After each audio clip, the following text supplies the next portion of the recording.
हटनी चाहिए। देखिए विजेंद्र जी, मैं समझता हूं कि राजनीति का स्तर इतने नीचे तक गिर जाए, ये सिर्फ कांग्रेस के साथ ही हो सकता है और किसी दल या इन घमंडी गठबंधन के साथ हो सकता है। क्यों हो सकता है? क्योंकि देश के जो सर्वोच्च पद होते हैं, राष्ट्रपति, उपराष्ट्रपति, अभी उन्होंने भी कहा कि कार्टून नहीं बनता, और हम उन पदों का सम्मान करते हैं, हम उनका आदर करते हैं, देश का प्रत्येक नागरिक आदर करता है, और हमारी जिम्मेदारी है कि देश की लोकतांत्रिक संस्थाओं का सम्मान बना रहे और उसका सम्मान हम करवाते रहे। जिनके ऊपर सम्मान करवाने का जुम्मा है वो बैठ के उनकी जो है हास्य उड़ाते हैं। और ये पहली बार नहीं है, जब राष्ट्रपति, एक आदिवासी महिला राष्ट्रपति बनी थी तो उनको राष्ट्रपत्नी कहा गया था। जब नरेंद्र मोदी जी को 20 साल से गालियां दे रहे हैं और आप कह रहे हैं कि जाति, बिल्कुल जाति का है। इस घमंडिया गठबंधन को किसान पुत्र, सुनिए विजेंद्र जी, देखिए मैंने किसी के बीच में नहीं टोका, इसी किसान पुत्र आदिवासी महिला ओबीसी का व्यक्ति सर्वोच्च पद पे कैसे बैठ गए, यही आप ये कह रहे हैं कि जगदीप धनखड़ साहब को आपने जाट कम्युनिटी को लाभान्वित करने के लिए, अपने पक्ष में करने के लिए उनको पद दिया? क्या जाट समझ के पद दिया विजेंद्र जी? हम तो देश में महामहिम को दलित समझकर पद दिया, सुनिए या उनकी काबिलियत के हिसाब से दिया? सुनिए विजेंद्र जी, मैं आपका इसका देता हूं। हमने क्या कहा माननीय प्रधानमंत्री जी ने? सबका साथ, सबका विकास, सबका विश्वास और सबका प्रयास। हम तो इस लाइन पे चलने वाले लोग हैं। देश के अंदर अगर देश के सर्वोच्च पद पे आदिवासी महिला नहीं बैठी थी तो हमको उनका अधिकार देना था। यह भी उसमें एक फैक्टर होता है, यह भी फैक्टर होता है कि ओबीसी को उनका अधिकार, उनकी भी भागीदारी बढ़नी चाहिए।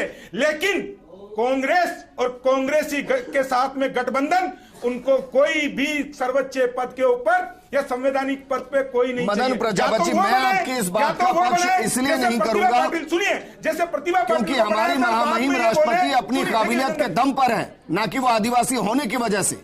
आप ये कह रहे हैं कि आदिवासी है इसलिए आपने चुना उनको? मैं ये नहीं कह रहा हूं कि वो आदिवासी, मैं कह रहा हूं सबका भागीदारी होनी चाहिए।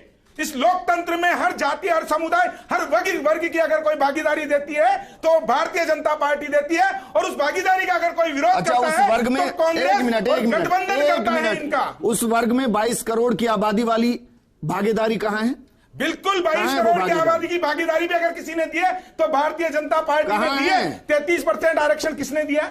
मैं मुस्लिम समाज की बात कर रहा हूं। महिलाओं को भी दिया और मुस्लिमों को भी अगर आप कह रहे हैं तो देश के सर्वोच्च पद के ऊपर डॉक्टर एपीजे अब्दुल कलाम को किसने बनाया? मैं वर्तमान की बात कर रहा हूं सर। हमने बनाया, भारतीय जनता पार्टी ने बनाया। पद बताइए जिस पर हो। सुनिए आप, अब सुनिए, देखिए मेरी बात सुनिए। नहीं बताइए ना, एक पद बताइए जिस पर हो। देखिए विजेंद्र जी, आपने मेरे को समय बोलने का, अरे सर सवाल तो करूंगा ना, कुछ सवाल का जवाब दे रहा हूं कि ये विपक्ष, ये कांग्रेस और ये कांग्रेस का एनडी गठबंधन, ये कभी बर्दाश्त नहीं कर सकता कि किसान का बेटा किसी सर्वोच्च पद पे बैठे।